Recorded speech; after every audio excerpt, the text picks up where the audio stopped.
Welcome to YRTV నేను రంజిత్. తెలంగాణ రాష్ట్ర వ్యాప్తంగా జరుగుతున్న ప్రతి అంశంతో పాటు రాష్ట్ర రాజకీయాలలో జరిగే వాస్తవాలను కూడా చర్చించే ప్రయత్నం చేద్దాం. అసలు తెలంగాణ రాష్ట్ర వ్యాప్తంగా రాష్ట్ర ముఖ్యమంత్రి గౌరవ యనుమల రేవంత్ రెడ్డి గారు ఏం మాట్లాడిల్లు? యనుమల రేవంత్ రెడ్డి గారు పవర్ పాయింట్ ప్రజెంటేషన్ పక్కన పెట్టి మరి తెలంగాణ రాష్ట్రానికి సంబంధించిన విపక్ష పార్టీ అయిన బీఆర్ఎస్ పార్టీ మీద అస్త్రశస్త్రాలను వినియోగించారా, అస్త్రశస్త్రాలను ఉపయోగించారా, లేకపోతే తానే పూర్తి స్థాయిలో కూడా రివర్స్ గేర్లో బోల్తా పడ్డారా అనే ఎపిసోడ్కు సంబంధించి తెలంగాణ రాష్ట్ర వ్యాప్తంగా చర్చ జరుగుతుంది.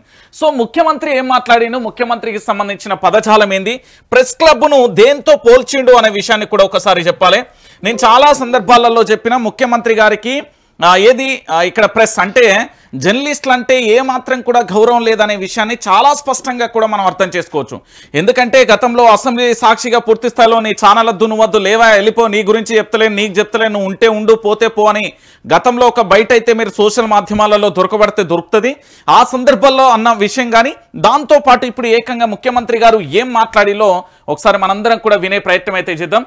Right, start. ముఖ్యమంత్రి క్లబ్బుల్లో కాకుండా పబ్బుల్లో కాకుండా ప్రజల ముందు చులకన కాకుండా చట్టసభలలో మనం చర్చ చేసుకుందాము రండి. మీ అనుభవంతో మీ చేసిన ప్రయత్నాలన్నీ వివరించండి. వీధుల్లో కాకుండా క్లబ్బుల్లో కాకుండా పబ్బుల్లో కాకుండా ప్రజల ముందు చులకన కాకుండా చట్టసభలలో మనం చర్చ చేసుకుందాము రండి. మీ అనుభవంతో మీ చేసిన ప్రయత్నాలన్నీ వివరించండి. రైట్, ఇది ఒకసారి వినండి. పూర్తిగా కూడా విన్నారు కదా. తెలంగాణ ప్రాంత ప్రజల క్లబ్బు పబ్బు ఎందుకు వచ్చింది? ప్రెస్ క్లబ్కు సంబంధించి తెలంగాణ రాష్ట్ర వ్యాప్తంగా జర్నలిస్టులకు సంబంధించిన ఆ ప్రెస్ క్లబ్లో పూర్తి స్థాయిలో కూడా అక్కడ చర్చించడానికి వీలు లేదని చెప్పిండు. ప్రెస్ క్లబ్బు వద్దన్నాడు, దాంతోపాటు క్లబ్బు వద్దన్నాడు. మరి ఏ క్లబ్బు ఏంటి అనేది ముఖ్యమంత్రి గారే చెప్పాలి. పబ్బులు అన్నాడు. ప్రెస్ క్లబ్కు పబ్బుకు ఎంత తేడా ఉన్నదో మీ అందరికీ తెలిసిన విషయమే. ఇక్కడ 4 కోట్ల మంది జీవితాలకు సంబంధించిన తలరాతను మార్చే విధంగా, అదేవిధంగా పూర్తి స్థాయిలో వాళ్ళ పేద బడుగు బలహీన వర్గాలకు సంబంధించిన సమస్యల మీద ప్రభుత్వం తీసుకునే తప్పుడు నిర్ణయాలకు సంబంధించి పూర్తి స్థాయిలో వివరించే ప్రయత్నం చేసి ఆ సమస్యలను బయటికి తీసేది ప్రెస్ క్లబ్. దాంతోపాటు పబ్బు దేనికి పనిచేస్తుంది? తాగి ఊగడానికి పబ్బు పనిచేస్తుంది.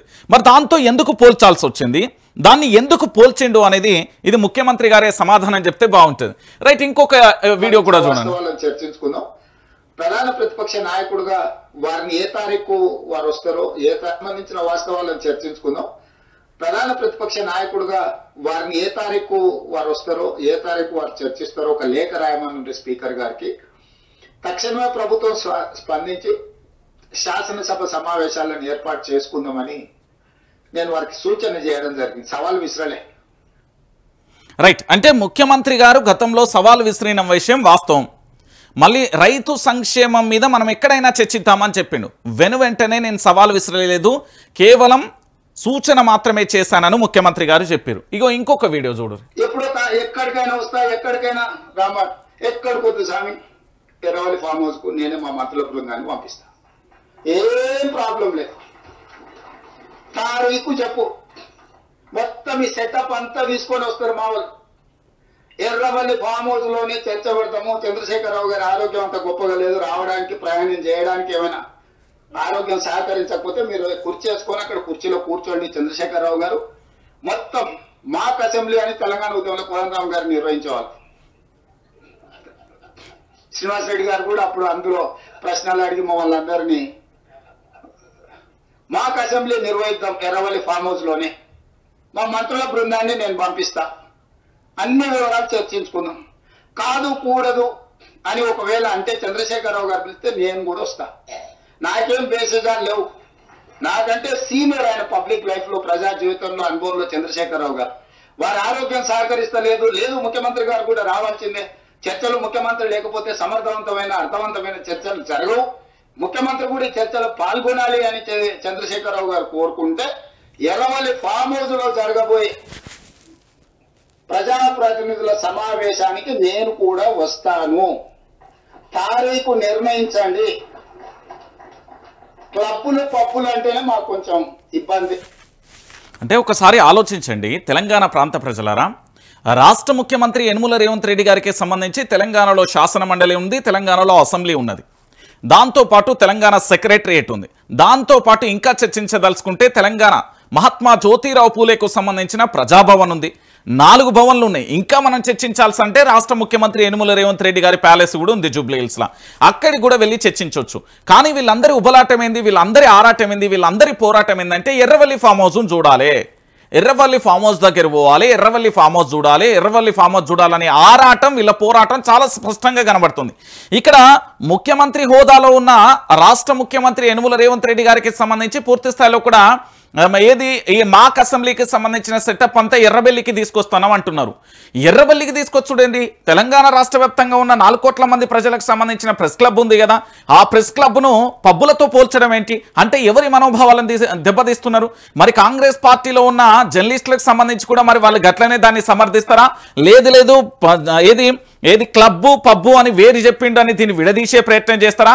లేదు మా మనోభావాలు ఏమీ దెబ్బతినలే, మేము జర్నలిస్టులం కాదు కాబట్టి ఇప్పుడు రాజకీయ నాయకులుగా మారిపోయినాం, లేకపోతే రాజకీయ నాయకులకు డబ్బాలు కొడుతున్నాం, భజన చేస్తున్నాం అనే కోణంలో పోతే మీ విఘ్నతకే వదిలేద్దాం.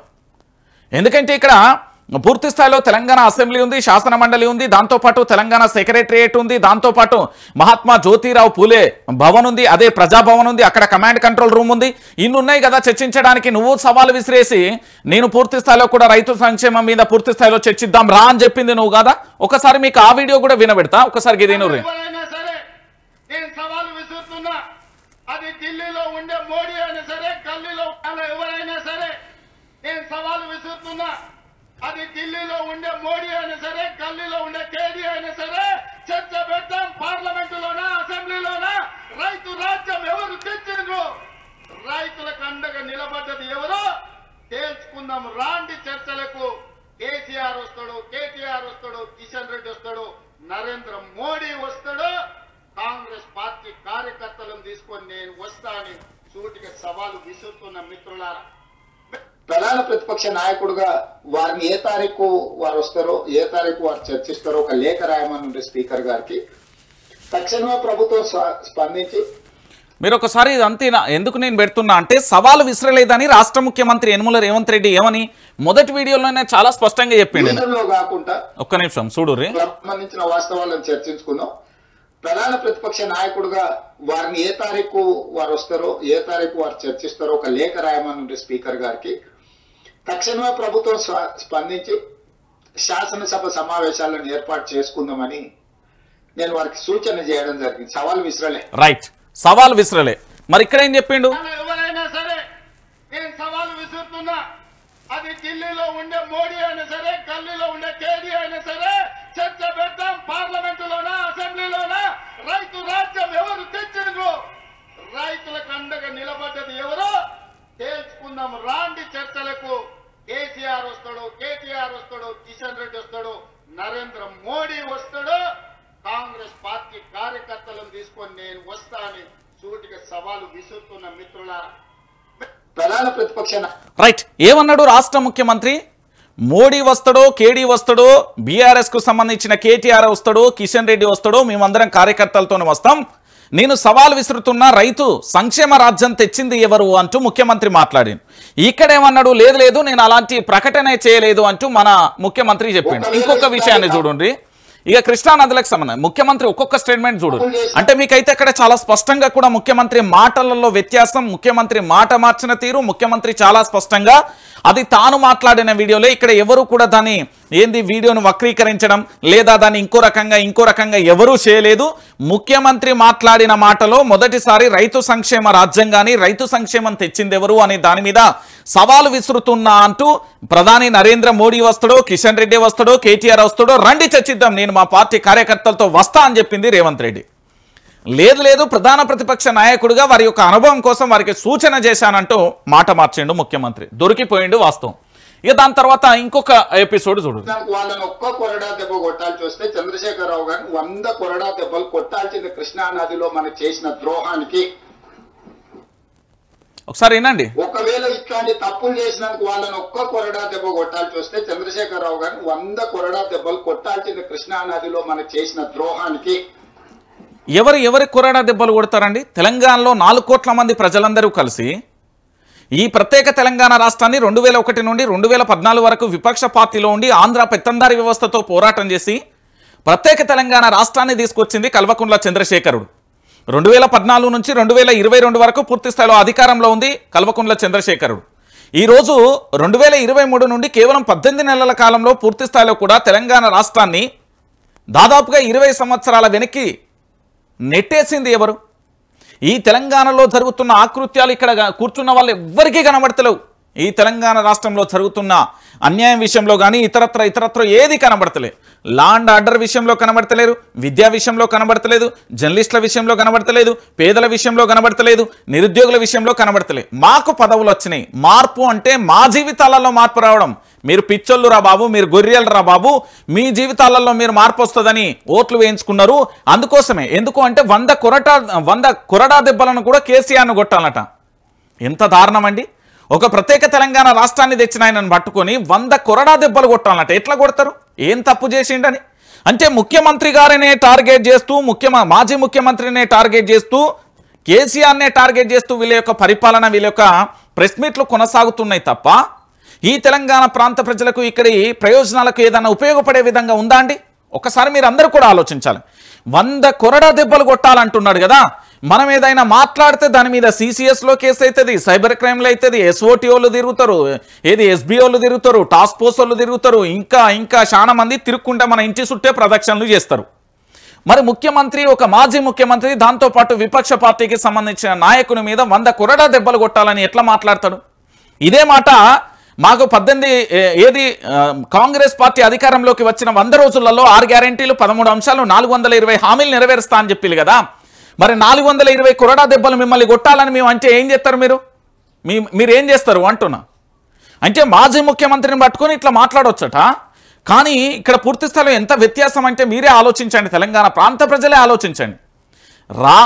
చంద్రశేఖరుణ్ణి పట్టుకొని ఇష్టానుసారంగా వాళ్ళ నోటికి వస్తే ఇది మాట్లాడుతున్నారు. కేసీఆర్ జోలికి వస్తే, మళ్ళా చెప్తున్నా, కేసీఆర్ జోలికి వస్తే తెలంగాణలో ఉన్న ఉద్యమకారులు, తెలంగాణ ప్రజలందరూ కూడా బద్దలు భాషంగాలు చేస్తారు. అది ఎవరు అని చూడరు. ఎందుకంటే ఇది ప్రత్యేక తెలంగాణ రాష్ట్రానికి కేసీఆర్ అనే వ్యక్తికి పేగుబంధం ఉన్నది. నీళ్ల విషయం అని ఊకే పదే పిచ్చికుక్కల లెక్క, బొచ్చుకుక్కల లెక్క చాలా మంది మాట్లాడుతున్నారు. ఈ తెలంగాణలో మేధావులని, ఆ వర్గం అని, ఈ వర్గం అని ఎవరెవరో మాట్లాడుతున్నారు. ఫస్ట్ నీళ్ల గురించి తెలుసుకోరు. అక్కడ రిజర్వాయర్లు అంటే ఏంది, TMCలు అంటే ఏంది, తెలంగాణలో ఎన్ని నదులు వాడుతున్నాయి, ఇక్కడ ఎన్ని రిజర్వాయర్లు ఉన్నాయి, వాటి సంగతి ఏందో తెలుసుకోరు. అంతేగాని తెలంగాణ ప్రాంతంలో ఏదైనా తప్పు జరిగితే గత ప్రభుత్వంలో ఈ పలానా తప్పు జరిగింది, దాన్ని మనం సరిదిద్దినం అని నిరూపించురు. లేదా పలానా ప్రాజెక్టు కట్టిల్లు, దాంట్లో ఇది ఇట్లా మొత్తం మేడిగడ్డ ఉన్నది, ఆ పిల్లర్ కుంగిపోయింది, దీన్ని మేము సరి చేసినామని చెప్పుర్రి. మంచి చేయాల్సింది పోయి ఇంకా దాన్ని నీచంగా దిగజారే విధంగా మాటలు మాట్లాడితే అది తెలంగాణ ప్రాంత బిడ్డలు ఊకోరు. అది వాస్తవమైన విషయం. ఎందుకంటే నేను ముఖ్యమంత్రి యనుమల రేవంత్ రెడ్డి గారికి చాలా సందర్భాలలో విజ్ఞాపన చేసిన ఏమని చెప్పినా అంటే, ముఖ్యమంత్రి గారు పూర్తి స్థాయిలో కూడా రాష్ట్రానికి సంబంధించిన ప్రజల ప్రయోజనాల కోసం మాట్లాడండి. ప్రతిసారి కూడా అరిగిపోయిన టేక్ రాట్నే ఊకే దాన్ని తిప్పి ఆ టేప్ రికార్డ్నే కథం చేయాల్సి. టార్గెట్ కేసీఆర్ కాదు, టార్గెట్ ప్రధాని నరేంద్ర మోడీ. టార్గెట్ ఏంది? ఆంధ్రప్రదేశ్ పెత్తందారి వ్యవస్థ. Target Andhra media. ఇవన్నీ పెట్టుకొని పనిచేయాల్సింది పోయి ఊకే కేసీఆర్. పెరిగిన నేపథ్యం వాళ్ళని అట్లా మాట్లాడిస్తుంటే నేను అది కూడా కాదన్నాను. నేను ఊర్లో వ్యవసాయ కుటుంబంలో ఎవరు పెరిగిన నేపథ్యం వాళ్ళని అట్లా మాట్లాడిస్తుంటే నేను అది కూడా కాదన్నాను. నేను ఊర్లో వ్యవసాయ కుటుంబంలో పెరిగి పొద్దున్నే అన్నం తిని బయలుదేరే అలవాటు. ఈ రోజు కూడా పొద్దుగాల 8కి బయలుదేరిన అన్నం తిని బయలుదేరుతున్నాను. మళ్ళీ రాత్రి ఇంటికి వచ్చే వరకు చూడుర్రి, నేను పెరిగిన నేపథ్యంలో కాబట్టి నన్ను అట్లా మాట్లాడిచ్చింది అంటే కొరడా దెబ్బలు కొట్టమని చెప్పింది. ఇంకోటి ముచ్చట, తలా తోక లేకుండా మాట్లాడితే తోక కత్తిరించే తెలుసు. ఒకవేళ నీకు తెలవకపోతే మీ నాయన అడుగు, ఏం చేస్తే ఏమైందో, మీ నాయన ఇప్పుడు ఏడున్నాడు. నాకు చికాకు కలిగిస్తే మళ్ళీ అది బాగుండదు. నేను చదవడం మొదలు పెడితే మళ్ళీ అది మంచి కూడా ఉండదు. అది ఒక రాష్ట్ర ముఖ్యమంత్రి ఎంత ఓపికతోని, ఎంత సహనంతోని, ఎట్లుండాలండి. కానీ ఇవాళ ఏమైపోయింది? చికాకు తెప్పియదు. ఏం చికాకు? బీఆర్ఎస్ పార్టీ ఏమడుగుతున్నది? నేను బీఆర్ఎస్ పార్టీకి సంబంధించిన అధినేత కల్వకుంట్ల చంద్రశేఖరరావు అయినా, బీఆర్ఎస్ పార్టీకి సంబంధించిన తన్నీరు హరీష్ రావు అయినా, బీఆర్ఎస్ పార్టీకి సంబంధించిన ఎమ్మెల్సీ కల్వకుంట్ల కవిత అయినా, బీఆర్ఎస్ పార్టీకి సంబంధించిన వర్కింగ్ ప్రెసిడెంట్ కేటీఆర్ అయినా, వీళ్ళందరూ అడిగేది ఏంది? నువ్వు ఇచ్చిన 6 గ్యారంటీలను అమలు చేయంటారు, నువ్వు ఇచ్చిన ఏదైతే 13 అంశాలను అమలు చేయంటాను, నువ్వు ఇచ్చిన 420 హామీలను అమలు చేయంటాను. ఈ తెలంగాణలో హైడ్రా పేరుతోని పేదల జీవితాలు చిదిలిపోతున్నాయి, వాళ్లకు రక్తపు కన్నీరు వస్తుంది అని చెప్తున్నారు. మూసీకి సంబంధించి భయభ్రాంతులకు చేసీలు అలాంటివి చేయొద్దు అని చెప్తున్నారు. లగచర్ల లాంటి ఘటనలు పునరావృతం కావద్దు అంటున్నారు. జర్నలిస్టుల మీద అక్రమ కేసులు పెట్టద్దు అంటున్నారు. సోషల్ మీడియా యాక్టివిస్టుల మీద అక్రమ కేసులు పెట్టద్దు అంటున్నారు. గురుకుల పాఠశాలల్లో సరియైన వసతి, దానితో పాటు భోజనం కల్పించమని చెప్తున్నారు. నిరుద్యోగులకు ఉద్యోగ అవకాశాలు కల్పించమంటున్నారు. ఏదో పారిశ్రామికవేత్తలకు ఊడిగం చేస్తే రామన్నపేట లాంటి గ్రామాలలో 23 గ్రామాలకు ఇబ్బంది కలిగించవద్దు అంటున్నారు. మేడిగడ్డకు సంబంధించి 100 క్యూసెక్ల నీరు వారుతా ఉన్నది, దానికి సంబంధించి రిపేర్ చేస్తే బాగుండు కదా అంటున్నారు. దాంతో పాటు వివిధ ప్రాజెక్టులకు సంబంధించిన మోటార్లు ఆన్ చేయమంటున్నారు. తెలంగాణలో రైతు రుణమాఫీ చేయమంటున్నారు. తెలంగాణలో రైతు బంధు పెట్టుబడి సాయం అందించమంటున్నారు. తెలంగాణలో రైతు భరోసా ఇయ్యమంటున్నారు. ఇన్సూరెన్సులు కట్టమంటున్నారు. దాంతో పాటుగా కొన్న వడ్లకు సంబంధించి ఏదైతే 500 బోనస్ అన్నారో దాన్ని ఇవ్వమని చెప్తున్నారు. దాంతో పాటు మహిళలకు 2250 ఇవ్వమంటారు. నా ఆడబిడ్డలకు స్కూటీలు ఇవ్వమంటారు. గింతకు మించి బీఆర్ఎస్ పార్టీలు ఏమన్నా అడిగిల్లా? దీంట్లో వాళ్ళ స్వార్థం ఏమన్నా ఉన్నదా? ఏదన్నా చికాకు తెప్పించే అంశం ఉన్నదా? ఒక్కసారి మీరు ఆలోచించురు తెలంగాణ ప్రాంత ప్రజలారా. ఎందుకంటే ఈ విషయాన్ని చాలా స్పష్టంగా కూడా ఆలోచించండి. ఈరోజు ముఖ్యమంత్రి గారు మాట్లాడిన భాషకు సంబంధించి మీరందరూ కూడా చూడరు. దయచేసి నన్ను క్లబ్లకు పబ్బులకు పిలవద్దు. మీరేంది మాకు చెప్పేది? సలహా ఇవ్వండి, సూచన చేయండి. సహేతుకమైన విధానంతో ముందుకు రండి. అసూయతోని, అక్కస్తోని, అహంభావంతో, అహంకారంతో ఏం మాటలు అవి? అట్లాంటి మాటలకు సమాధానం చెప్పడానికి మా దగ్గర లేరనుకుంటురా? మా ఒక్క మందుల సామెత చాలు, మేము అందరం అక్కర్లే. ఒక మందుల సామెత నువ్వు అప్పిస్తే చాలు, నీకు నీ తాతకు 3 తరాలకు సమాధానం చెప్తాడు. అది కాదు కదా. అంటే ఒకసారి ఆలోచించండి, ముఖ్యమంత్రి గారికి ఎంత ఫ్రస్ట్రేషన్లో ఉన్నాడో ఈ వీడియో చూస్తే మీకు కూడా అర్థమవుతుంది. ముఖ్యమంత్రికి సంబంధించి దళితుల విషయంలో ఎక్కడ కూడా కేసీఆర్ అన్యాయం చేయలేదండి. దళితులకు సంబంధించి వీలైనంత వరకు 3 ఎకరాల భూమి అందించిండు. రైతులకు దళితులకు సంబంధించి 10 లక్షల రూపాయలకు సంబంధించి అందించే ప్రయత్నం చేసిండు. దాంతోపాటు దళితులకు సంబంధించి అటు రాజయ్య కానీ కడియం శ్రీహరికి కానీ ఉన్నత పదవులు అందించిండు. దాంతోపాటు చాలామంది దళిత బిడ్డలకు మంచి అవకాశాన్ని కల్పించింది బీఆర్ఎస్ పార్టీ. మీరు చూడండి, బీఆర్ఎస్ పార్టీలో చాలా వరకు కూడా దళిత బిడ్డలకు, దళిత సామాజిక వర్గానికి అగ్రతాంబూలం అందించిండు. మీరు ఇప్పటికీ మళ్ళీ చూస్తూనే ఉండండి. మొన్న జరిగిన పార్లమెంట్ ఎన్నికలలో కూడా ఆర్ఎస్ ప్రవీణ్ కుమార్ గారికి అవకాశం కల్పించలేదా? ఇప్పుడు బాల్కసుమన్ దళిత బిడ్డే కదా, గ్యాదర్ కిషోర్ దళిత బిడ్డే కదా, దాంతోపాటు కడియం శ్రీహరి అదే కదా, దాంతోపాటుగా మాజీ ఉప ముఖ్యమంత్రిగా పనిచేసిన రాజయ్య అదే కదా. ఇంకా చాలామంది ఉన్నారు, ఒకరిద్దరు పేర్లు కాదు.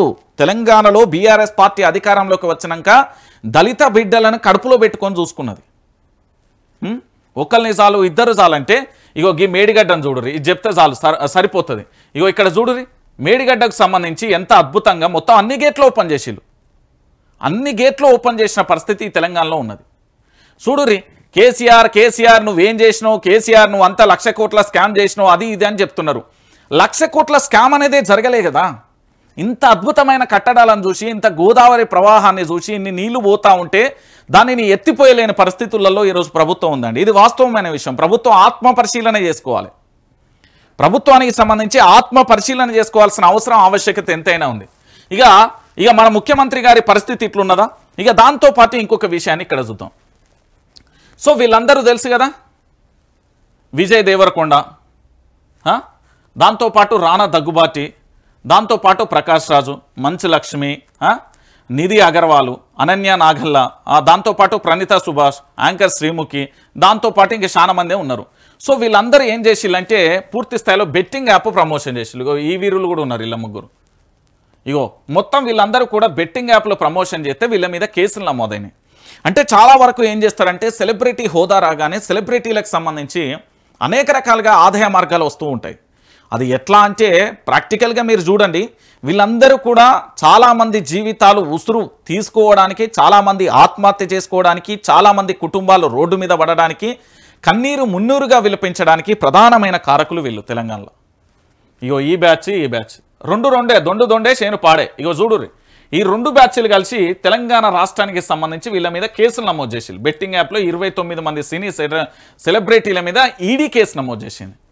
అంటే వాళ్ళు వచ్చిన పైసలతో ఏమేం చేసిళ్ళు, ఏం కథ, ఎంతోమంది జీవితాలను, ఎంతోమంది ప్రాణాలను తీసిన ఇగో జాదుగాలు వీళ్ళంతా. వీళ్ళని సెలబ్రిటీలుగా చూసారు, ఇజ్జత్ పోతుంది. మీకు హీరో కావాలంటే మన ఇంట్లో మన నాయన్నే హీరో. నేను చెప్తున్నా కదా, ఇగో వీళ్ళని పట్టుకొని నా యొక్క రోల్ మోడల్, నా మన్ను మశానం అని ఎవడన్నా చెప్పారు, ఇజ్జత్ పోతుంది. ఈ తెలంగాణ రాష్ట్రంలో వీళ్ళ మీద కేసులు ఈడీ కేసు నమోదు చేసింది. వీళ్ళ మీద ఈడీ కేసు నమోదు చేసింది. సో ఇక వీళ్ళని మళ్ళీ ఏ రాజకీయ నాయకులు కాపాడతారో, ఎవరు కాపాడతారో చూద్దాం. ఇక దాంతో పాటుగా తెలంగాణ రాష్ట్రంలో ఒక్కసారికి చూడుర్రి, ఈడ మీకు కనబడుతుందా? మన ముఖ్యమంత్రి ఇంతకుముందు మాట్లాడుతూ క్లబ్బు పబ్బు అన్నాడు చూడు, ఆ బాపత్కి సంబంధించి తెలంగాణలో డ్రగ్ వినియోగానికి సంబంధించి తెలంగాణలో డ్రగ్స్ కానీ, లేకపోతే మాందక ద్రవ్యాలు కానీ, గంజాయి కానీ, ఇతరత్ర ఏది కూడా పూర్తి స్థాయిలో లేకుండా నిర్మూలన చేయడానికి మొన్ననే ముఖ్యమంత్రి సారథ్యంలోనే పూర్తి స్థాయిలో దాంట్లో కూడా రామ్ చరణ్, మన విజయ్ దేవరకొండ, ఇంకొంతమంది కనబడ్డారు నాకు ఎక్కడో. సో ఇలా ఏం జరుగుతుంది అంటే మత్తులో డాక్టర్లు ఉన్నారండి.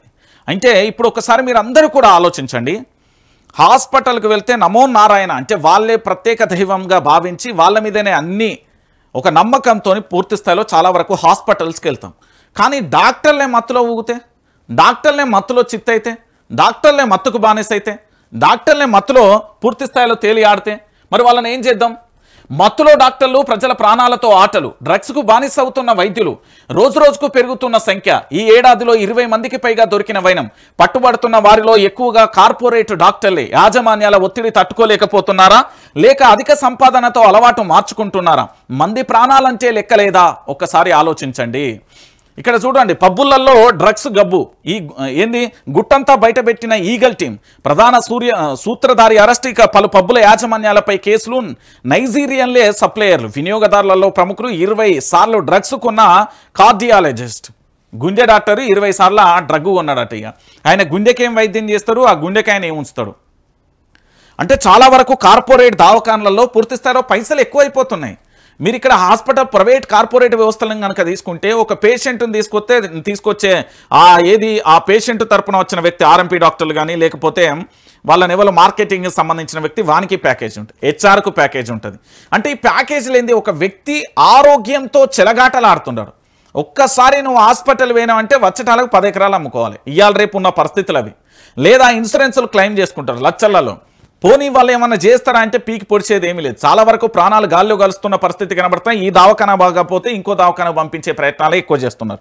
ఇక్కడ ఒకసారి చాలా స్పష్టంగా చూడండి, వైద్యో నారాయణ హరి అంటారు.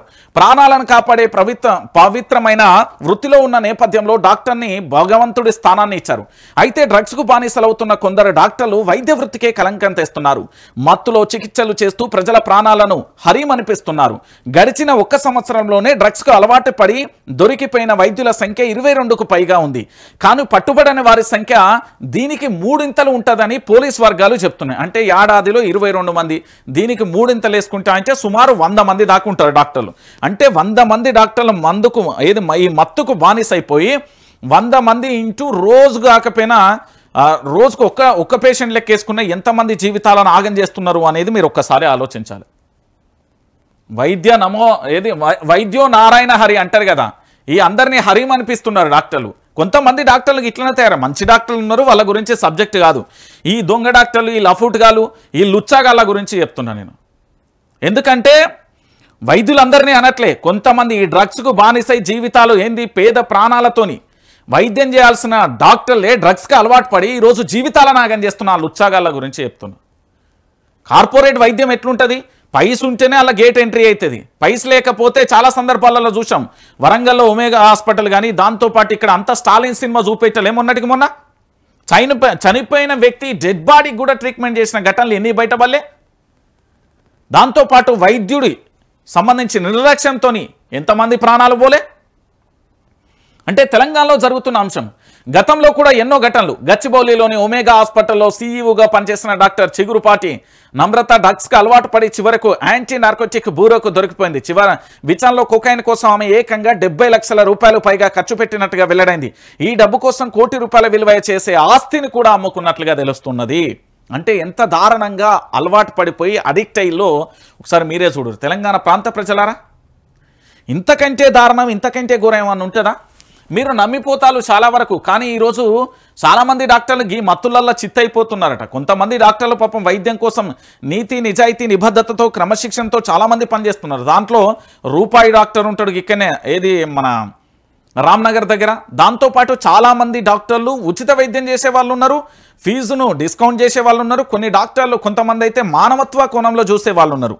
కానీ ఇక్కడ కేవలం పైసలే లక్ష్యంతో పనిచేస్తూ పూర్తి స్థాయిలో 1000 కోట్లు సంపాదించాలనే ఆలోచన వచ్చిన తర్వాత, ఆ 1000 కోట్లు వచ్చిన తర్వాత పూర్తి స్థాయిలో మత్తులో పడిపోయి ప్రజల ప్రాణాలతోని చెలగాటం ఆడుతున్నారు. దీని మీద రాష్ట్ర ప్రభుత్వం కఠినమైన చర్యలు తీసుకుంటే కాదు, ఒక్కొక్కరిని లోపలేసి బొక్కలు ఇరగొడితే అప్పుడు అంత సమాధానం అంతా గట్టికొస్తుంది. ఇంకొక విషయం నాకు అర్థం కాని విషయం ఏంటంటే, ఈ తెలంగాణలో ఇంటెలిజెన్స్ ఉంటుంది, దాంతోపాటు చాలా విభాగాలకు సంబంధించి దాదాపుగా పర్యవేక్షణ విభాగానికి సంబంధించి 29 రకాల డిపార్ట్మెంట్లు ఉంటాయండి. తక్కువ మెయిన్గానైతే 8 ఉంటాయి, ఇంకా 29 రకాల డిపార్ట్మెంట్లు ఉంటాయి. ఈ నైజీరియన్లు కానీ, సౌత్ ఆఫ్రికా కానీ, ఈ బ్యాచ్ అంతా డ్రగ్ తీసుకొస్తున్నది అనేది వాళ్ళకి సమాచారం ఉండవు. ఒక దేశం దాటి ఇంకో దేశంలో ఎంట్రీ ఇచ్చినప్పుడైనా, ఒక రాష్ట్రం దాటి ఇంకో రాష్ట్రంలో ఎంట్రీ ఇచ్చినప్పుడైనా పక్కా సమాచారం అయితే ఉంటుంది కదా. మరి ఇంత జరుగుతున్నప్పటికీ కూడా ఇంకా ఎందుకు అలసత్వాన్ని వహిస్తున్నారు అనేది నాకు అర్థం కావట్లేదు. అంటే దీని వెనుక బడా మాఫియా ఉన్నది అనేది వాస్తవం. దీని వెనుక బడా మాఫియా అయితే ఉంటుంది. ఇదంతా దుబాయ్ నుండే రన్ అవుతుంది అనేది ఇంకొక చర్చ కూడా కొనసాగుతుంది. ఇది సోషల్ మాధ్యమాలలో జరుగుతున్న చర్చ ఏంటంటే, దీనికి ఏది జరిగినా కేర్ ఆఫ్ అడ్రస్ దుబాయ్ నుంచే నడుస్తుంది అనేది ఇంకొక రకమైన చర్చ.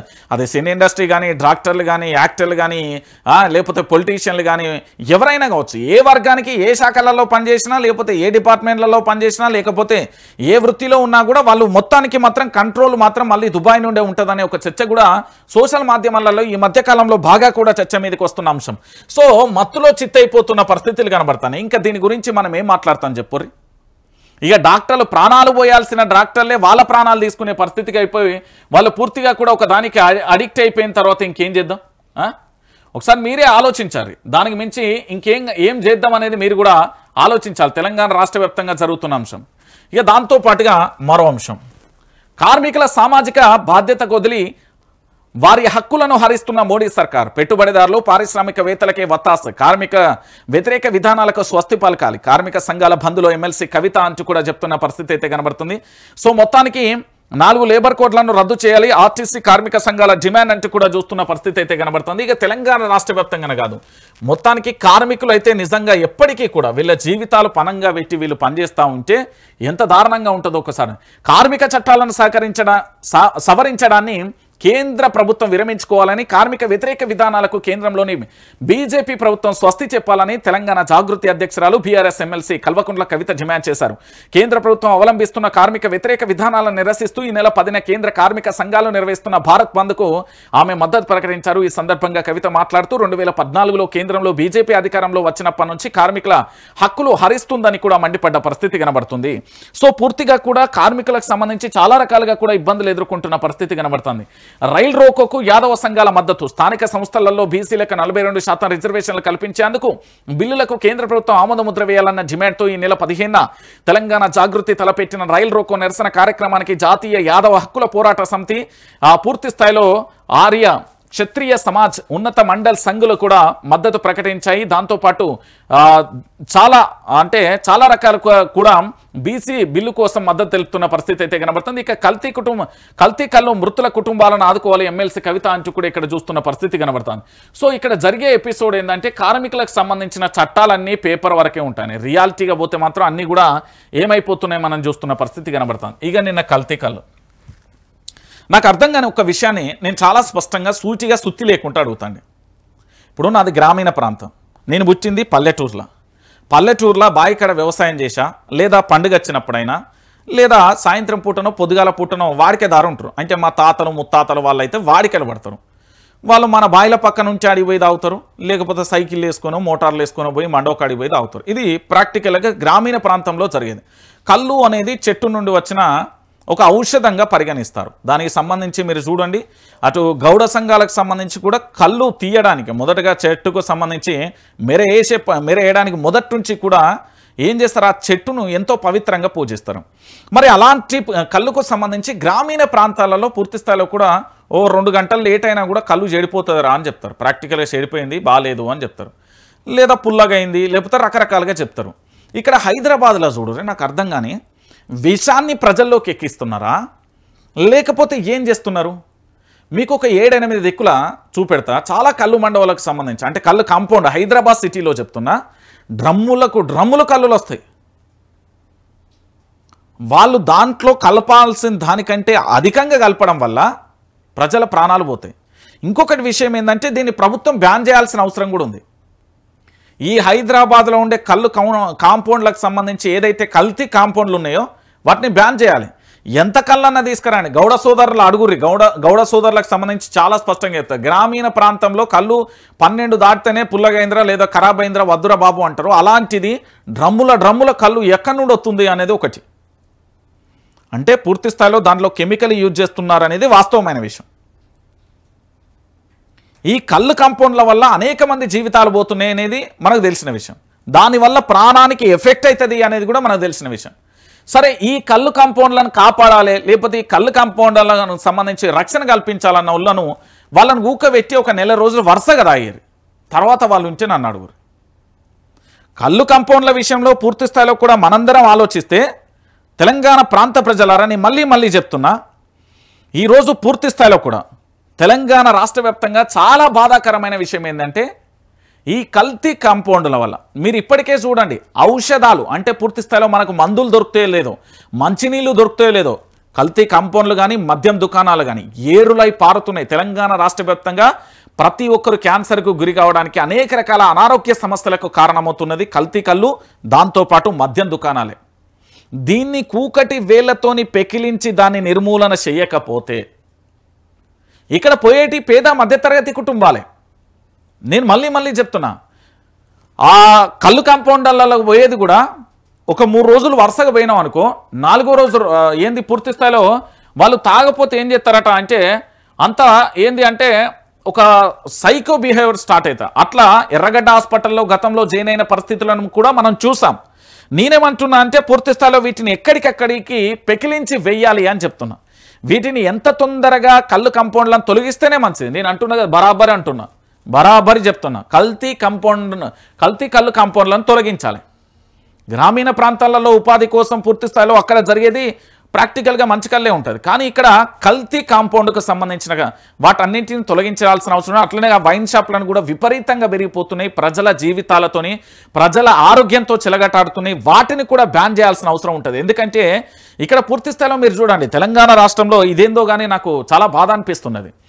పుట్టిన కాడ మందే, సచ్చిన కాడ మందే, సోపతి కలిసిన కాడ మందే, బోరు కొట్టినా మందే, ఏది చేసినా మందు, ఆల్కహాల్ ఎట్లా తయారైపోయిందంటే నేటి జనరేషన్కు సంబంధించి పూర్తి స్థాయిలో వాళ్ళ ఆరోగ్యం మీద భయాందోళన వ్యక్తం చేయాల్సిన పరిస్థితులు ఏర్పడుతున్నాయి.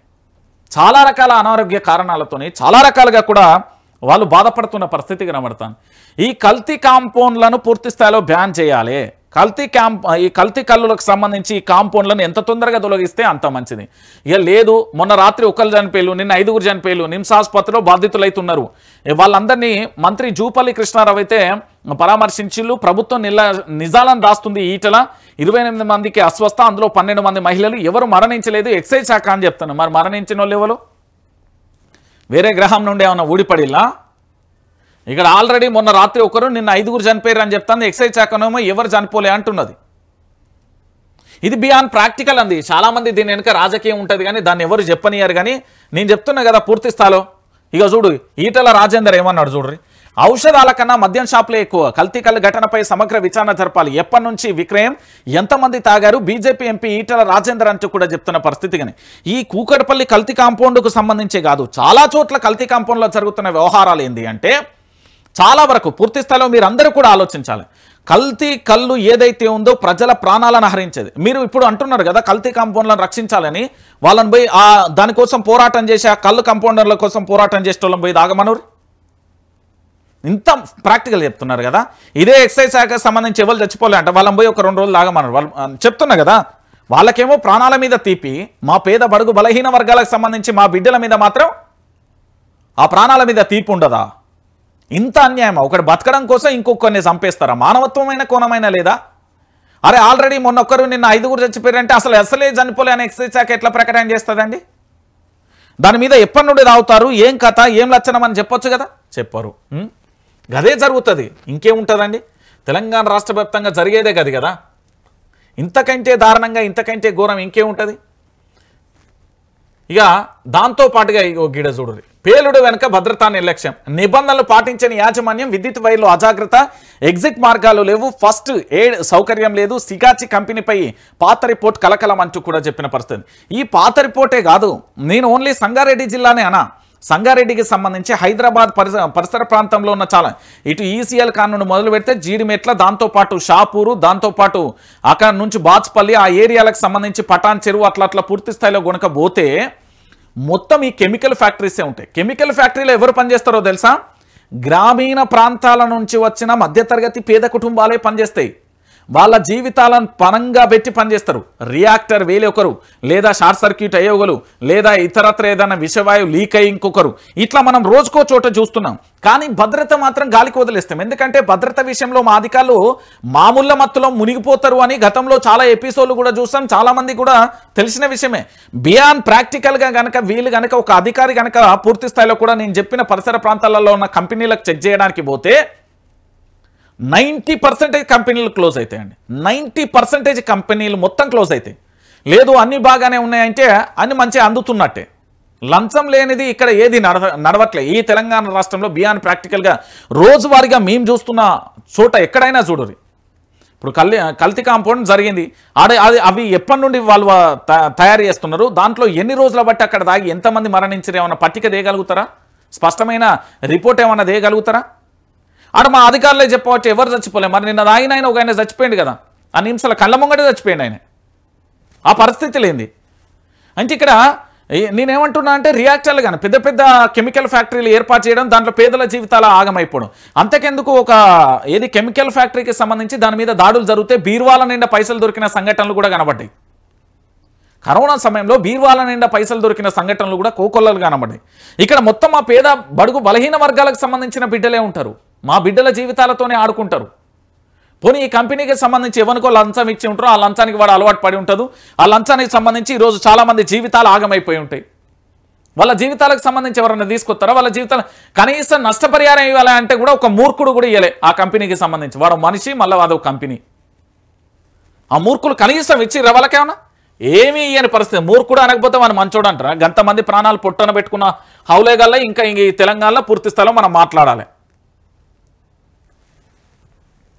ఇగో కొరడా దెబ్బలు చెప్పిన కదా, ముఖ్యమంత్రి అన్నారు కదా, ముఖ్యమంత్రిని ఏది మాజీ ముఖ్యమంత్రిని పట్టుకొని కొరడా దెబ్బలు కొట్టాలని మన ఎవరు అన్నాడు కదా ముఖ్యమంత్రి. ఒక్కసారి చూపెడతావు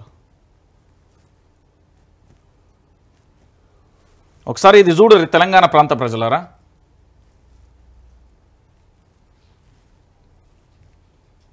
ఇగో ఒక్కసారి గేదేనూరు కొరడా దెబ్బ కొట్టాల్సి వస్తే చంద్రశేఖరరావు గారు 100 కొరడా దెబ్బలు కొట్టాల్సిన కృష్ణానదిలో మనకు చేసిన ద్రోహానికి,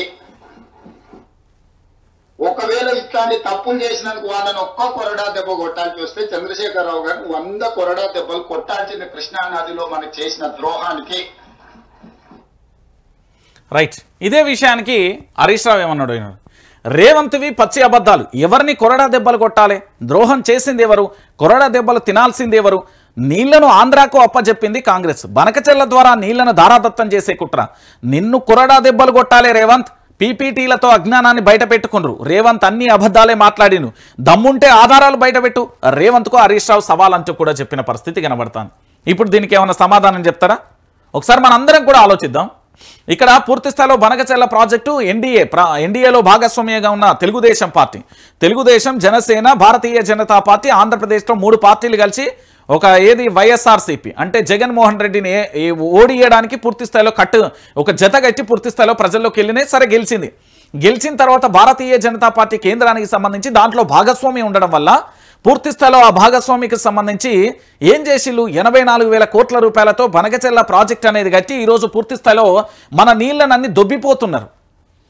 కొరడా దెబ్బలు ఎట్లా కొట్టాలి? నీళ్ళని ఆంధ్రోళ్ళకి అప్పచెప్పినందుకు కొట్టాలి, నిధులు ఢిల్లీ వాళ్ళకి అప్పచెప్పినందుకు కొట్టాలి, నియామకాలు వాళ్ళ యొక్క ఏంది అంటే చెప్పు చేతల్లో ఉండే వాళ్ళకి ఇస్తున్నారు కాబట్టి కొరడా దెబ్బలు కొట్టాలి అంటాడు హరీష్ రావు. హరీష్ రావు ఎందుకంటాడు? అరే ఈ తెలంగాణకు సంబంధించి నీళ్ళన్నీ మళ్ళీ ఏ నీళ్లు నిధులు నియామకాల కోసమే కదా ప్రత్యేక తెలంగాణ రాష్ట్రం పోరాటం చేసింది. ఈరోజు ఇక్కడ కనబడుతున్న వీడియోలో ఒకసారి మీరు అందరూ చూడుర్రి. ఒకసారి ముఖ్యమంత్రి గారు మాట్లాడిన తర్వాత మీకు విజువల్ చూడురు. ఒకసారి ఇక్కడ ఉన్న వాళ్ళందరూ కూడా కేవలం కేసీఆర్ మీద కోపంతో మాత్రమే వీళ్ళందరూ అడవైగుకున్నారు. వాళ్ళకు వాస్తవాలు ఏందో తెలుసు, నిజాలేందో తెలుసు, అన్నీ తెలుసు. అన్నీ తెలిసినా కూడా అజ్ఞానం లెక్క కేవలం పదవుల కోసం ఆశపడి పబ్బం గడపడానికి ఏంది ఒక వెహికల్ వస్తుంది, 2 గన్మెన్లు వస్తారు, నెల జీతం వస్తుంది, ఏదైనా సెటిల్మెంట్లు వస్తాయి, ఏమన్నా అడ్డాలు వస్తాయి, దాంతోపాటు అదంతా మంచిగా ఎంజాయ్ చేయొచ్చు, రాజ్యభోగం అనుభవించడానికి మాత్రమే ఇక్కడ ఊకున్నారు తప్ప అంతకు మించి ఏమీ లేదు. నేను మళ్ళీ చెప్తున్నా కదా, రాజభోగాల కోసం వెళ్ళి కానీ తెలంగాణలో 4 కోట్ల మంది ప్రజల కోసం బోలే వీళ్ళు. ఇక్కడ నీళ్ల గురించి ఇంత స్పష్టంగా కూడా 84,000 కోట్ల రూపాయలతోని బనకచెర్ల ప్రాజెక్టుకు సంబంధించి కేంద్ర పర్యావరణ అటవీ శాఖకు సంబంధించి అనుమతులను రద్దు చేయొచ్చు మొన్న. కానీ అది పూర్తి స్థాయిలో పూర్తిగా కూడా మొత్తానికి క్లోజ్ కాలే. అది మళ్ళీ తెర మీదకి వస్తుంది. మళ్ళీ తెర మీదకి వచ్చి పూర్తి స్థాయిలో జరగాల్సిన నష్టం తెలంగాణ ప్రాంత ప్రజలకు జరుగుతుంది. అప్పటి వరకు మనం ఏమున్నది ఇట్లా చూస్తూ నిగ్రహంలో ఉండిపోవాల్సిన పరిస్థితులు ఏర్పడతాయి. అంత మించి ఏం జరుగుతుంది?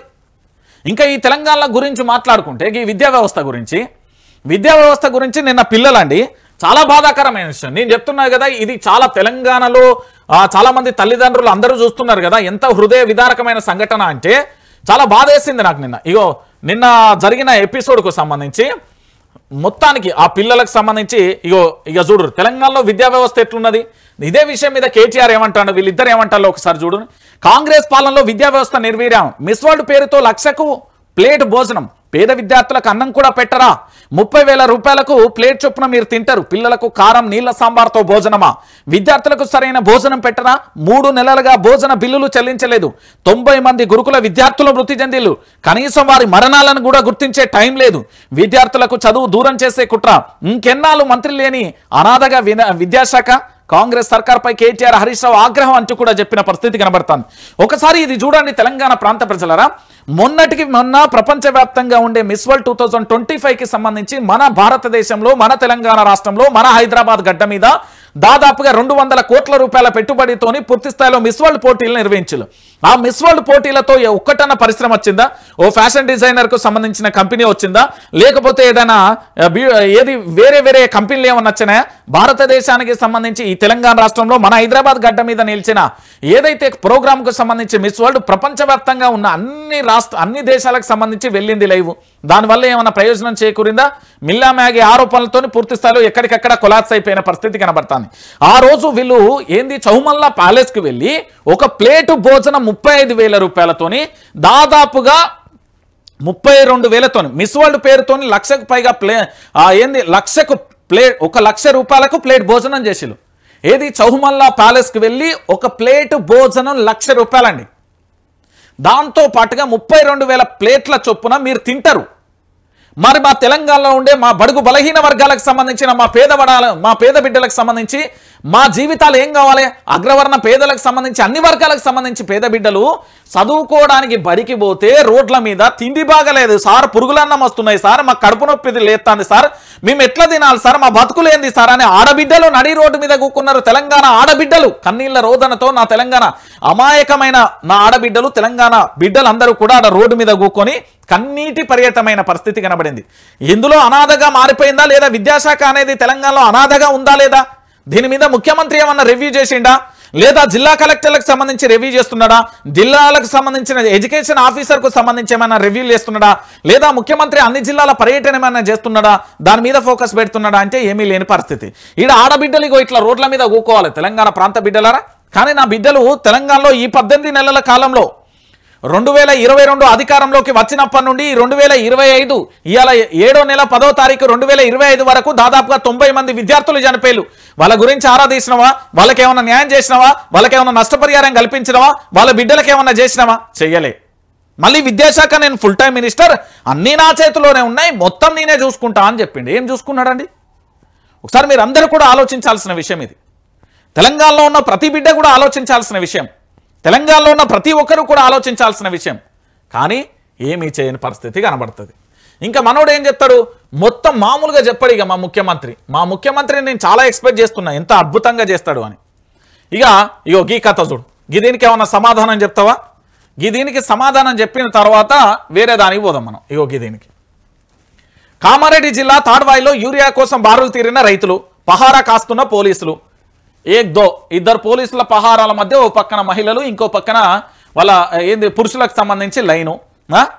కొరతను సొమ్ము చేసుకుంటున్న వ్యాపారులు బ్లాక్ మార్కెట్కు తరలింపు, భారీగా ధర పెంపు, సహకార సంఘాల కోటాలో మహారాష్ట్రకు, వ్యాపారులతో ప్రభుత్వ అధికారుల కుమ్మక్కు, రైతుకు నానో యూరియా అంటగడుతున్న వైద్యం. నానో యూరియా అంటగడుతున్నారు. సహకార సంఘాల కోటాలో మనకు రావాల్సిన వాటా మహారాష్ట్రకు పోయింది. దీని గురించి ఏమన్నా మాట్లాడతారా? తెలంగాణలో పూర్తి స్థాయిలో కూడా రైతులను పండగ చేస్తున్నాం, రుణమాఫీ చేసినాం, పెట్టుబడి ఇచ్చినాం, రైతు భరోసా ఇచ్చినాం అని గొప్పలు చెప్పుకుంటూ పూర్తి స్థాయిలో ఆ మెట్రో పిల్లలకు ప్రభుత్వ యాళ్ళు ఇస్తున్నారు కదా, ఆ యాళ్ళు కాదు, ఇక్కడ కళ్ళ ముంగట కనబడుతున్న సజీవమైన సాక్ష్యాల గురించి మాట్లాడదాం మనం. ఈ సజీవమైన సాక్ష్యాల గురించి మనం మాట్లాడదాం అంటున్నా. యూరియా కోసం బారులు తీరే మహిళలను ఎప్పుడైనా చూసినావా? యూరియా కోసం పురుషులు మొత్తం వాళ్ళ వ్యవసాయ పనులన్నీ కూడా వదులుకొని ఇంకా కూడా వాళ్ళు నిలబడాలా? ఇదేనా నా తెలంగాణ? ఎరువుల కోసం ఈ తెలంగాణలో 8 మంది భారతీయ జనతా పార్టీ ఎంపీలు ఉన్నారు, కాంగ్రెస్ పార్టీ ఎంపీలు ఉన్నారు. ఢిల్లీకి పోయి ప్రధాని నరేంద్ర మోడీ ముంగట కూర్చొని మాకు రావాల్సిన వాటా మాకు ఇవ్వండి, నానో యూరియా కాదు యూరియా కావాలని చెప్పే పరిస్థితులు ఏమన్నా ఉన్నాయా? బ్లాక్ మార్కెట్ 1000 రూపాయలను దండుకుంటుందట, ప్రజల సొమ్ము రైతుల సొమ్ము దగా చేస్తున్నారట, రైతులు కన్నీటి పాలైపోతున్నారు. కన్నీటి పాలు కాదు, కన్నీటి పర్యంతం అయిపోతున్నారు. వీళ్ళకేమన్నా న్యాయం చేస్తారా అంటున్నా. మేమేం చేయం, మా వల్ల ఏమైతుంది, మేమేం చేయలేకపోతున్నాం అనే పరిస్థితులలో ఉంటారే తప్ప ఈ తెలంగాణలో పూర్తి స్థాయిలో మా రైతులకు న్యాయం చేయాలి, లేకపోతే రైతులకు సంబంధించి సకాలంలో రుణమాఫీ చేయాలి, రైతులకు పెట్టుబడి సాయం అందించాలి, రైతులకు సంబంధించిన నీళ్ళు ఇవ్వాలి, రైతులకు సంబంధించి యూరియా బస్తాలు ఇవ్వాలి, దాంతో పాటుగా పూర్తిగా కూడా పంట పండిస్తే అది కొనుగోలు చేయాలి, 500 బోనస్ ఏదన్నా అది ఇవ్వాలి. ఏది ఇయ్యం, ఎట్టికేసిన ఎక్కడేసిన గొంగడికి అక్కడే. నీతి మాటలు చెప్పుడు మాత్రం కోటలు దాటిపోతాయి. కానీ రియాలిటీ ఇది. దీని గురించి ఏమన్నా చెప్తారా? ఏం చెప్తారా అన్న, ఎందుకన్నా అట్లా మాట్లాడుతూ అంటారు. అందుకే కదా చూడు, ప్రజా సమస్యలపై ఉద్యమిద్దాం, గోదావరి పరివాహక ప్రాంతాన్ని ఎడారిగా మార్చే కుట్ర, కాళేశ్వరం జలాల కోసం ఎదురు చూస్తున్న పంట పొలాలు, ప్రభుత్వాన్ని నిలదీసేందుకు కార్యాచరణ సిద్ధం చేయండి. 5 రోజులుగా నందినగర్లో పార్టీ నేతలతో కేసీఆర్ చర్చలు, రాష్ట్రంలో వర్తమాన పరిస్థితులపై జిల్లాల వారీగా సమీక్షలు, స్థానిక ఎన్నికలకు కార్యకర్తలను సిద్ధం చేయాలని దిశానిర్దేశం. నేడు మరోసారి వైద్య పరీక్షల కోసం యశోద దవాఖానకు కేసీఆర్ తెలంగాణ రాష్ట్రానికి పేగుబంధం అని చెప్పిన ఈ కేసీఆర్, ఇక్కడ కనబడుతున్న ఈ కేసీఆర్ అన్నట్టు ఆయన తెలంగాణ రాష్ట్రానికి దేవుడండి. ఈ తెలంగాణ రాష్ట్రానికి తూర్పు, ఉత్తరం, పడమర, దక్షిణాన్ని దిక్కులు ఎట్లుంటాయో ఈ మన ప్రత్యేక తెలంగాణ రాష్ట్రాన్ని రక్షించుకోవడానికి ఓ పక్కన హరీష్ రావు, ఇంకో పక్కన కవిత, ఇంకో పక్కన కేసీఆర్, ఇంకో పక్కన కేటీఆర్, 4 దిక్కుల లెక్క ఉంటేనే మన తెలంగాణ రాష్ట్రం అనేది సజీవంగా ఉంటుంది. కల్వకుంట్ల చంద్రశేఖరుడికి సంబంధించి నీళ్ల కోసం కట్టించిన కాళేశ్వరాన్ని వారిని వినియోగించమని పోరాటం చేయాల్సి వస్తుంది. మోటార్లు పెడితే మోటార్లు ఆన్ చేయమని పోరాటం చేయాల్సి వస్తుంది. మన తెలంగాణలో ఇంతకంటే ఘోరమైన పరిస్థితి, ఇంతకంటే దారుణమైన పరిస్థితి ఏముంటుంది? ప్రజా సమస్యల మీద ఉద్యమించాల్సిన సమయం ఆసన్నమైంది. కథన రంగంలోకి కార్యాచరణతో ముందుకు వస్తున్నాడు చంద్రశేఖరుడు. నేనేమంటున్నా అంటే పూర్తి స్థాయిలో ఆలోచించండి. కాళేశ్వరం ప్రాజెక్టు మేడిగడ్డ అన్ని గేట్లు ఓపెన్ చేశారు, లక్షల క్యూసెక్ల నీరు వెళ్తూనే ఉంది. మరి లక్షలు ఇప్పటికీ స్టిల్ రైట్ నో ఇప్పటికీ కూడా నేను చెప్తున్నా, కాళేశ్వరం ప్రాజెక్టు దగ్గర ఎన్ని నీళ్లు పోతున్నాయో చెప్తారు తెలంగాణ ప్రాంత ప్రజలారా. ఈ తెలంగాణ రాష్ట్ర వ్యాప్తంగా పూర్తి స్థాయిలో కూడా తెలంగాణ మీద ఎందుకింత కోపమో నాకు తెలియదు, కానీ కేసీఆర్ మీద కోపం ఉంటే ఉంచుకోరి, కానీ తెలంగాణ ప్రాంత ప్రజల మీద కోపం ఎందుకండి? 2,41,530 క్యూసెక్ల నీరు ఇన్ఫ్లో వస్తున్నది.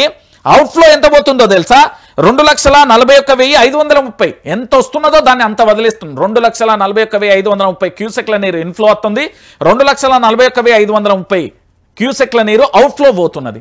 అంటే కాళేశ్వరం ప్రాజెక్టు కట్టించిన కేసీఆర్ ఈరోజు మోటార్లను పూర్తి స్థాయిలో ఆన్ చేయండి, దాంతోపాటు నీటిని ఎత్తిపోయండి, పంట పొలాలన్నీ కూడా కాళేశ్వరం నీళ్ల కోసం ఎదురు చూస్తున్నాయని చెప్తున్నారు.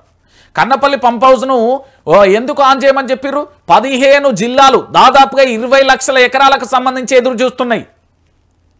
ఇది మాట్లాడేది సత్యాలు. ఇది మాట్లాడితే వాళ్ళు బగబగా చికచక పకపక అనిపిస్తుందా? నిజాలు మాట్లాడద్దు, ఏమనంటే భజన చేయాలి. అంతకుమించి ఏముంటుంది తెలంగాణ రాష్ట్ర వ్యాప్తంగా? ఇంతకంటే దారుణమైన పరిస్థితి ఇంకేముంటుందండి తెలంగాణ ప్రాంత ప్రజలరా? మీరందరూ కూడా ఆలోచించాల్సిన విషయం. ఇక ఇది ఇట్లున్నదా? దీంతో పాటు కేసీఆర్ అయితే వస్తాడు, పక్కా కేసీఆర్ కల్వకుంట్ల చంద్రశేఖరరావు అనే వ్యక్తి తెలంగాణ ప్రాంత ప్రజల కోసం, తెలంగాణ రాష్ట్రం కోసం ఖచ్చితంగా తన ఒంట్లో శక్తి ఉన్నంత వరకు, తన చివరి శ్వాస వరకు ఈ తెలంగాణ రాష్ట్రాన్ని రక్షించేది కేవలం కల్వకుంట్ల చంద్రశేఖరుడు మాత్రమే. ఇది గంటాపదంగా మీరు గుర్తుపెట్టుకోర్రి. ఈ రోజు అక్కడ ఊకున్న మేధావులందరూ కూడా పదవుల కోసం ఆశపడి వెళ్ళిపోయిన వాళ్ళే. అందుకే 14 సంవత్సరాల ఏ పదవి లేకున్నా పర్వాలేదు, మన రాష్ట్రం అత్తే చాలనుకున్నది కల్వకుంట్ల చంద్రశేఖరుడు. ఈ విషయాన్ని మర్చిపోతే మనం ఏం చేయలేం. ఇక దాంతోపాటు ఇక గిజ్జుడు ఇక చెప్పుర్రి 9,000 కోట్లకు బిగ్ భూదందా. గోపనపల్లిలో 90 ఎకరాలకు సర్కార్ పెద్దలు వేశారు. ఇక చూడుర్రి, అది ఉమ్మడి రాష్ట్రంలో ఉద్యోగులకు హైదరాబాద్ గోపనపల్లి ప్రాంతంలో అప్పగించిన స్థలం. దాని చుట్టూ వివాదాలు, న్యాయ చిక్కులు కమ్ముకున్నాయి. ఎవరెవరో ఏవో కాగితాలు పట్టుకొని వచ్చి ఆ భూమి తమదే అంటున్నారు. ఆక్రమణలకు ప్రయత్నించారు, కోర్టులను ఆశ్రయించారు. అయితే తెలంగాణ ఆవిర్భావం తర్వాత కేసీఆర్ సర్కార్ దాన్ని ప్రభుత్వ స్థలంగా గుర్తించింది. వివాదాలన్నీ పరిష్కరించి విలువైన భూమిని పరిరక్షించింది. కాలక్రమేణా ఆ ప్రాంతం ఐటీ కారిడార్గా ఎదగడంతో ఆ భూమి విలువ ఎన్నో రెట్లు పెరిగింది. కేసీఆర్ పాలనలో 10 ఏళ్లు భద్రంగా ఉన్న ప్రభుత్వ భూమి ఇప్పుడు కొందరు పెద్దల కంట్లో పడింది. విప్రో సర్కిల్ సమీపంలో ఆ భూమిలో 90 ఎకరాలను ఎలాగైనా చేజెక్కించుకోవాలని బిగ్ బ్రదర్స్ అండతో కొందరు స్కెచ్ వేస్తుండగా వారి తరపున ఓ సలహాదారు వ్యవహారం నడిపిస్తున్నారు. ఎన్ఓసి ఇవ్వాలని ఎన్జిఓలపై ఒత్తిడి తెస్తున్నారు. బసవతారకం నగర్లో ఉంటున్న పేదలను బెదిరిస్తుండు. గుడిసెలను ఖాళీ చేయాలని భయభ్రాంతుల వాతావరణం కూడా సృష్టిస్తుండు. ఆ భూమి 90 ఎకరాలు, అక్కడ ఎకరం 100 కోట్లు, అంటే దందా విలువ అక్షరాల 9,000 కోట్ల రూపాయలు. అంటే ప్రభుత్వ భూమి. ఏ రాజకీయ నాయకుడిదో, ఏ పార్టీదో కాదు, ఈ తెలంగాణలో ఉన్న 4 కోట్ల మంది ప్రజలకు మీకు హక్కు ఉన్నది. ఈ భూమి మనది, ప్రభుత్వం అంటే మనం, మన భూమి అది.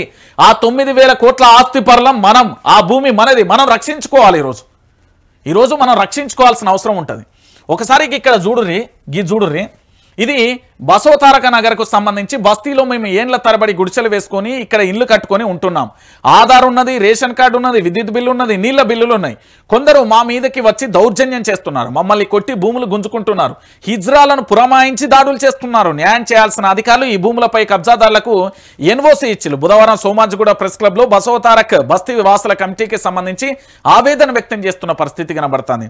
మరి వాళ్ళకి ఆధార్ కార్డు ఎట్లిచ్చిలు, రేషన్ కార్డులు ఎట్లిచ్చిలు, విద్యుత్ బిల్లు ఎట్లిచ్చిలు, నీళ్ల బిల్లులు ఎట్లిచ్చిలు ఒకసారి చెప్పుర్రి. మళ్ళీ దాంట్లో ఇజ్రాలను పురమాయించి లొల్లి చేస్తున్నారట. ఇంతకంటే దారుణం, ఇంతకంటే ఘోరం ఇంకేముంటుంది? మనం ప్రత్యేక తెలంగాణ రాష్ట్రంలో ఉన్నామా, లేకపోతే వేరే రాష్ట్రంలోకి ఏమన్నా వెళ్ళిపోయినామా? ఒకసారి మీరు అందరూ కూడా ఆలోచించాల్సిన విషయం. తెలంగాణ ప్రాంత ప్రజలందరికీ కూడా చెప్తున్నా కదా, గుడిసెలు ఖాళీ చేయాలని ఇజ్రాలతో దాడి, 5గురిని పట్టుకొని కొట్టిన గుడిసెవాసులు, వెనక ఉన్న ప్రైవేటు వ్యక్తులపై తిరుగుబాటు, రణరంగం మారిన బసవతారక నగర్. న్యాయం కోసం బాధితుల రాస్తరోక, భూములు గుంజుకుంటున్నారు, దశాబ్దాలుగా గుడిసెలు వేసుకుని ఉంటున్నాం, మమ్మల్ని బలవంతంగా వెళ్లగొడుతున్నారు, బసవతారక్ నిరుపేదల ఆందోళన అంటూ కూడా చూస్తున్న పరిస్థితి కనబడుతుంది. భాగ్యనగర్లో టీఎన్జిఓకు దక్కాల్సిన భూమిపై కన్నం, గుట్టు చప్పుడు కాకుండా బసవతారక్ నగర్ ఖాళీ, గుడిసె వాసులను బలవంతంగా వెళ్లగొడుతున్న వైనం, తీగలాగితే బయటపడిన 90 ఎకరాల భూదందా. తెర వెనుక బిగ్ బ్రదర్స్, కొందరు కాంగ్రెస్ నేతలు, దగ్గరుండి వ్యవహారాన్ని నడిపిస్తున్న సలహాదారు. పోరంబోకు భూమి రెవెన్యూ రికార్డులలో నమోదు, కాంగ్రెస్ రాగానే ప్రైవేట్ వ్యక్తులకు కట్టబెట్టే యత్నం, కుట్రలు. సుప్రీంకోర్టు పాత ఉత్తర్వులను చూపించి లబ్ధికి యత్నం. ముందుగానే వారితో సర్కార్ పెద్దల ఒప్పందం, 30 ఎకరాలలో ఎన్ఓసి జారీ అయిందన్న తహసీల్దార్ అంటూ కూడా చెప్తున్న పరిస్థితి కనబడుతుంది. అరే నాకు ఒక్కటి అర్థం కాదు భయ్, కల్వకుంట్ల చంద్రశేఖరుడు పరిపాలన ఉన్నప్పుడు ప్రభుత్వ భూమిగా గుర్తించిలు, మరి ప్రభుత్వం మారిన తర్వాత మళ్ళీ మాకు సుప్రీంకోర్టు ఉత్తర్వులని, మా దగ్గర ఆ కాయిదాలని, లేకపోతే ఎంఆర్ఓకు సంబంధించి 30 ఎకరాలకు క్లియరెన్స్ ఇచ్చింది, లేదా బసవతారకు సంబంధించిన నగరం మేము ఖాళీ చేపిస్తున్నాం, ఆ అన్న గుడిసెలని బీకేస్తున్నాం అంటే ఎట్లా పాసిబుల్ అవుతుంది? గత ప్రభుత్వంలో ప్రభుత్వ భూమి అవుతుంది, ఇప్పుడు ఈ కొత్త ప్రభుత్వం రాగానే ప్రైవేట్ వ్యక్తుల భూమి ఎట్లయితుంది? అంటే ఎంత అద్భుతంగా ఏంది అంటే పూర్తి స్థాయిలో కూడా దానిని దోపిడీ చేస్తున్నారు అని చెప్పారు. 9,000 కోట్ల రూపాయలు అంటే 90 ఎకరాలకు సంబంధించి పూర్తి స్థాయిలో కూడా దాన్ని ఏ విధంగా కొల్లగొడుతున్నారు అని చెప్పడానికి ఒక ప్రధానమైన ఎగ్జాంపుల్ అన్నట్టు. సో తెలంగాణ రాష్ట్ర వ్యాప్తంగా ఉండే ప్రజలకు నేను చెప్పేది ఒకటే, ఇక్కడ ఏమంటున్నానంటే YRTV Telugu news channel Telangana ప్రాంత ప్రజల కోసం పుట్టింది. ఇక్కడ ప్రతి ఒక్కరు కూడా చూడాల్సిన విషయం ఏంటంటే, తెలంగాణ ప్రాంత ప్రజలారా మీరందరూ కూడా ఆలోచించాల్సిన విషయం ఏంటంటే, ఇది వైఆర్టీవీ తెలుగు న్యూస్ ఛానల్ ప్రజల కోసం ఉంటుంది. మీరు ఇక్కడ ప్రతి ఒక్కరు కూడా సబ్స్క్రైబ్ చేసుకోండి, ఎందుకంటే ప్రతి ఒక్కరికి వార్తలు చేరాలన్నా ఇక్కడ సబ్స్క్రైబ్ చేసుకోండి.